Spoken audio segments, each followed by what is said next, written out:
forgot I had my mask on. It's becoming like a consistent accessory here. I'm Elle. Thank you so much again for this opportunity to share with you. It's such an honor to be here tonight.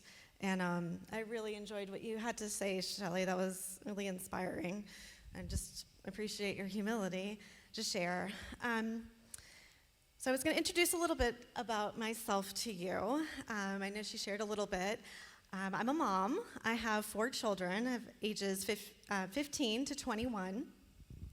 I'm divorced. I've been divorced for 10 years. I currently work as a freelance graphic designer.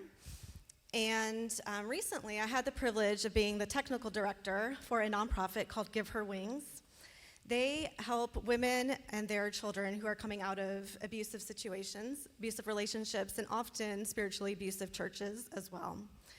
And part of my job was to launch and oversee Give Her Wings Academy, which is a victim advocacy training program designed to equip people helpers like coaches and counselors, pastors, really anybody who wants to learn more about domestic violence and trauma and healing and come up alongside the survivor and help her in her recovery. So that has taken up a lot of my time, as well as just continuing to raise awareness about domestic violence, abuse in the church, post-separation abuse, healing, trauma, women in the Bible, and other relational issues that I do a lot on social media. So as you can see, one of my passions is talking about relationships. The good ones, bad ones, ugly ones, I kind of just tackle them all. And why, you may ask? Because I have been a part of the good relationships, bad relationships, and some ugly relationships in my life. And I have had to spend much of my time relearning, so I love to share what I've been learning and how I've been healing. Now, some of you may have had very idyllic childhoods, and your life is just full of rainbows and unicorns, and if that is you, I'm genuinely happy for you. But if you are like me, and maybe you've had a few less unicorns in your life, maybe you have learned in childhood or early adulthood that showing up in life can sometimes be hard and even dangerous at times. Many of us learn that at some level, being exposed or vulnerable can also equal pain. And all of us instinctively, of course, want to avoid pain, and especially traumatic pain. Maybe we've learned early on that our core selves need to be hidden in order to avoid traumatic or chronic pain. And maybe you've done a little therapy or even sat in on some of Kim's talks on the common 4 ways we cope to pain. Known as the 4 Fs, we all tend to either fight or flee, fawn, or freeze when we feel threatened.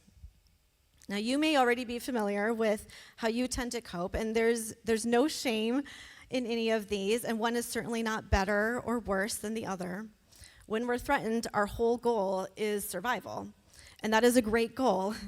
And so utilizing those coping mechanisms, on one hand, is a very successful strategy. It worked. We're all here. We're still standing. We made it. If you're not familiar with these 4 profiles, again, they're fight, flee, fawn, or freeze. So maybe you were aware of your kind of core self, or the sense of self, and you set an intention to protect and guard her at all costs. And you thought, yeah, she's staying back here, and you just try to get to her. I am setting up all the walls necessary, and you stood at the door with those weapons, and no one's getting in. Or maybe you felt like your sense of self kind of got in the way, and it was just too painful to deal with. So you decided to throw all your energy into working hard, into not looking behind you, just looking forward. You're always on to the next thing, too perfect or too preoccupied, escaping all the inconvenient, hard things, just too busy for anyone to stop and question you. Or maybe you're different. Maybe you clued in early on that being your authentic self wasn't really appreciated or wanted, but what was wanted was what you could do for someone. You were great at helping. That came naturally. It was easy to serve. You're charming. You're entertaining. You knew how to meet their needs even before it was first asked. And you were very aware of what made somebody else happy, keeping all the negative emotions at bay by taking on all the responsibilities, and you were great at it.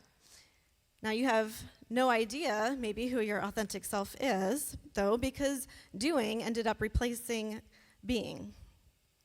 And maybe you tried all of those strategies, but when you tried, there was still further pain or punishment that you received. And so all that was left to do to survive was just to dig deep, kind of brace for impact, and get really good at enduring. You learn to keep your authentic self as small and quiet and invisible and as mobile as possible to minimize the damage. Can any of you identify with any one of these profiles? I know I do. It's really amazing to me how humans kind of kick into survival mode to protect our core authentic self. Like, we understand somewhere down deep that this holds value, even if we aren't conscious of that behavior, and most of us weren't when we began to train ourselves for survival.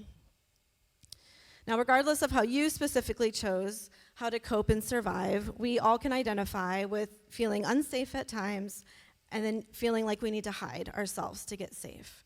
And the challenge is we still have to move about in the world, though, right, and do life. So we adopted what I call this traumatized coping self.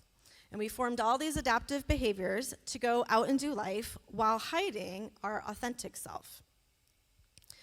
Our families, our churches, our culture, even our own internal voices, well-meaning or otherwise, affirmed and reinforced our beliefs and behaviors that led then to this exchanging or trading of our authentic self for our traumatized self. Now, what's interesting to note is that nearly everyone adapts to pain at some degree in this way in their lifetime, but however, not everyone, of course, is characterized by this way of navigating life. So some of us grew up learning how to survive, and others grew up learning how to thrive. So what's the difference?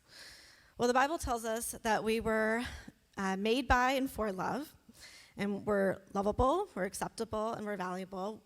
And when we are loved well, and when we are able to be vulnerable and exposed and loved for that, well, then the love drives away any fear that we may have. We feel safe, and we learn to live in our authentic skin. We know we're loved, and we identify ourselves then as beloved. However, some of us did not grow up in environments like that or grew into adulthood like that, and we were not loved well. In a whole host of different ways, we were taught that we are unacceptable or unworthy, unlovable, and unsafe. We learned to trade our authentic self for the traumatic self. And so then we identified ourselves, however subconsciously, as betrayed instead of beloved. If we believe we're beloved and people doing loving things for us, guess what we do when that happens? Well, we imitate that, and then we do loving things for ourselves. But if we believe that we are betrayed and people do betraying things to us, guess what we do? We imitate that behavior, and then we actually learn to betray our own selves. That can be kind of a startling thing to acknowledge. I know it was for me when God revealed that to me for the first time. I thought that I just struggled with things like maybe self-doubt or self-confidence, self-worth. But I had never realized that I struggled with all of those things because at the root of it all, I really struggled with self-love. Because how could I love myself fully if I was too busy hiding and betraying self? Now, I lived a dualistic life for most of my life in that I grew up in a Christian home, and I knew the right things, and I always knew that God existed, and I was told that he loved me, and I followed Jesus when I was 15, and it was genuine, and I loved him, and I had a cognitive understanding that he loved me, and I was considered beloved, and I felt that at times. But so many other times in my life, I was also told I was worthless and unacceptable and rejected and abandoned, unloved, and fear dominated most of my life. And this abundant life that the Bible would talk about, I understood that it was available for me, but I was not experiencing it. Something I knew was wrong. I learned to keep my authentic self as small and quiet and invisible as possible, and then just tuck it away inside my kind of version of a safe box. So I thought, perfect, I figured this out. I will just keep my authentic self small. Nobody can hurt me this way. And technically, I was surviving in that box, but I was definitely not thriving. I barely felt alive in some seasons, trying to not get in the way and disrupt anyone else's expectations of me. But the safe box is kind of misleading too, because really, how safe does it keep us?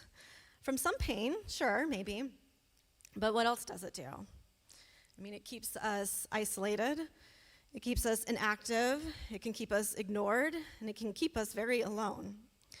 And all of these things are really just other types of pain. We really just end up swapping one pain for another. This was not the abundant life that God had promised, and I was tired of living without it. I believed for that, but I wasn't experiencing it most of my life. Stepping outside this box and living fully alive felt incredibly intimidating, and I didn't even really understand completely what that meant, but I knew it felt very risky. Now, when my son was 6, he made the sweetest little gift for me, like those little ceramic gifts that you can make in school, in elementary school, and he wrapped it all in this box, and he was super excited to give it to me. And I was thrilled to receive it. This was a very hard parenting time at this point in time, and he's my youngest, so I knew I wasn't going to get this again. So he brought me this gift. It was wonderful. I thanked him for it, and then I was intentional to put it back in the box and go put it in my closet because I wanted to make sure that nothing happened to this. However, he didn't understand that, and so about a week or so later, my son came to me and was crushed to learn that I had stuck this thing back in the closet. He thought, well, surely you must not really like it, which of course was the opposite. And he said to me, well, why wouldn't you want to see it all the time if you really loved it? I made it for you so you would smile when you saw it, and you can't smile if you don't see it.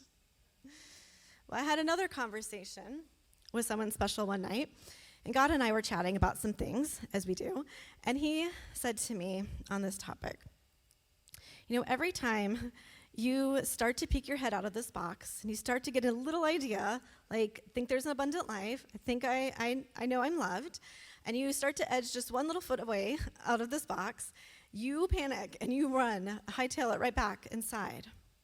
But sweetheart, I call you beloved, and beloved things don't belong inside a box.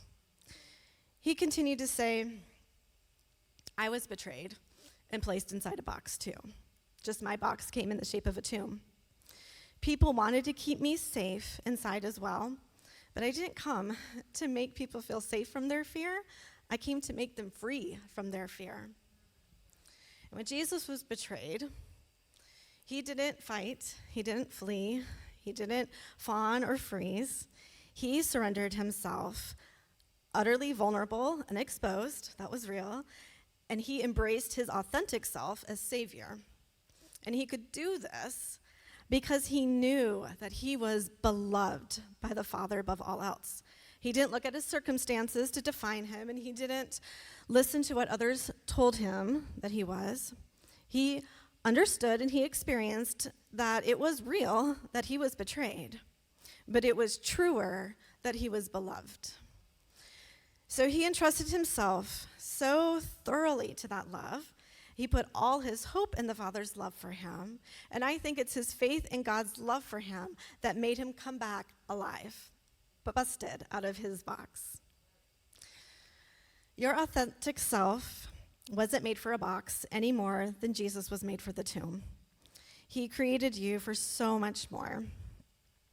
What was keeping me back from abundant life was my commitment to safety, my idea of safety, and my trauma self. But if I wanted to live alive, I was going to need to let go of my betrayed self and embrace my beloved self. And it started with believing that's who I am, and then start acting like it. In the last 10 years, God continues to beckon me out of the box, and sometimes that has required gigantic leaps and high risk, And then sometimes it's just areas, one little area in my life that he wants to point out, that he says, no, there's more. There's still more, sweetheart, but I need you to let go of the fear of it. I need you to let go of your belief that you're betrayed in this area and remember that you're still beloved. Let's come back out and discover more together. Now, Easter is right around the corner, and I can't hardly think of a better time to take action as well. So I want to just encourage you real quick at the end here to just ask yourself and ask God if there's just any area in your own life where you are still living betrayed instead of beloved. And then challenge and commit yourself to being loved. If there's a part of your life that you know needs to be resurrected, share that with a friend, share that with a safe family member, share that with somebody here. I know there's people here that are convinced of your belovedness and want to be a part of that, and there's a safe place for you to do that. Ask him to reveal how much bigger your belovedness is compared to your betrayedness, and then just trade back. Your traumatized self helped you survive, and that was good, but it's time to thrive. Even more.